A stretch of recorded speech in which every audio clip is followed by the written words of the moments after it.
Hey, and welcome to the Sheepwalk Ranch. It's Jennifer. Our follow symbol is at follow the sheepwalk on pretty much every platform.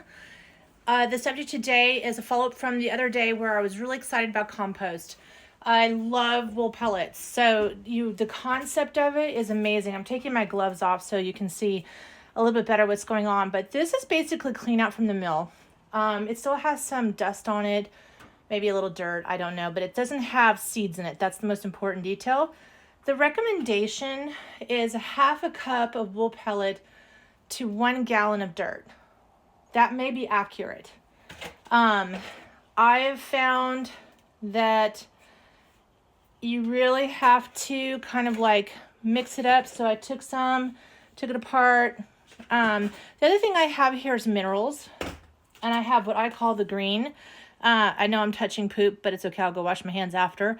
But I don't know if you can see, even though this is technically considered the brown, a nitrogen maker, it is actually, there is green in it. This is from the llamas, and the green is going to help us with that carbon. That carbon's going to help the nitrogen do what it needs to do. It's also going to help the development of microbes in your dirt, because this, my friends, is what we deal with on a daily basis here on the ranch. It is not soil. This is not soil. This is us having to take years of either neglect, which happens because if we are in a drought, nobody's going to touch that dirt, or it's been over-tilled, or it's been overgrazed. Whatever reason, it has lost a lot of its minerals. All the things that it needs, and the microbes are probably almost non-existent. When we've had our soil tested in the past, I repeat, I shouldn't call it soil, we come out at almost 100% nitrogen poor, and they even want us to put some phosphorus back into the soil as well. So one of the things that we think about is the fact that our sheep are needing us to add minerals to their diet. The reason we have to add minerals to their diet is probably the same reason we need to add minerals to our diet, which is essentially because our soil is missing it. It's something that used to be in our ancient soils that came through into our root plants, beets, carrots, potatoes. It's stuff that we got naturally, and now all of a sudden the human race is having to take vitamin after vitamin in order to replace the things that we're actually could be getting back from our soil naturally if we took better care of it. And I keep calling it soil, but it really is dirt. Anyway, so I'm going to take my wool, right? This is a gallon of dirt. I probably could do a little bit more on the wool.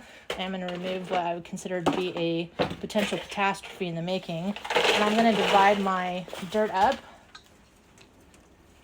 I'm going to put a little bit of my green and brown. This is cold, so you're not going to burn up your roots with it.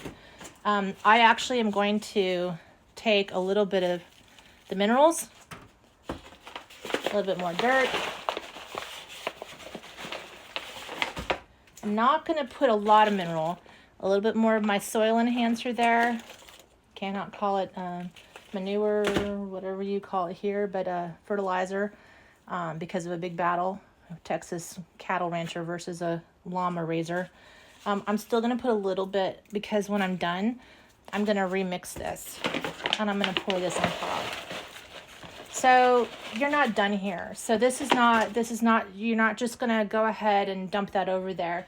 My advice is this: grab yourself 2 empties. Go ahead and dump them. Get them blended. If you have a bigger space, a bigger pot, whatever, go ahead, do it there.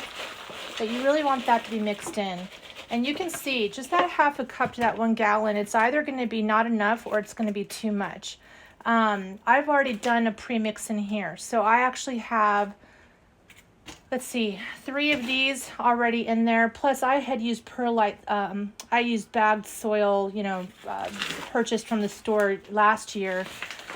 Just because I was trying to let my other soils rest that I'm creating, putting that in there. It looks terrible, very rocky, but if you really kind of open it up and you see my soil, this is all mixed in now that I'm going to create from this. this is going to get what it needs. When I'm watering it, those roots are going to dig down looking for those minerals. If it can't find it in the dirt, now I put some into there to help them out. Am I going to do this all the time? I'm not going to do this all the time. But I can actually take a little bit more of my llama poop, leave it on the surface, and it's ready to water. I'm surprised that this plant is surviving. It's called borage or barrage, depending on how you like to say it. But the fact that it came back to life in the middle of what we want to call winter, even though it's 70 degrees outside, just makes me happy. So we're going to keep repeating and stirring and doing this, but I'm actually going to make a larger compost with this method, sans the dirt, so that I can actually add this in to a greater portion, because this is not going to take care of my 30 by 60 space outside. It's great for my indoor garden, great for starting my plants. So I highly recommend wool pellets for that.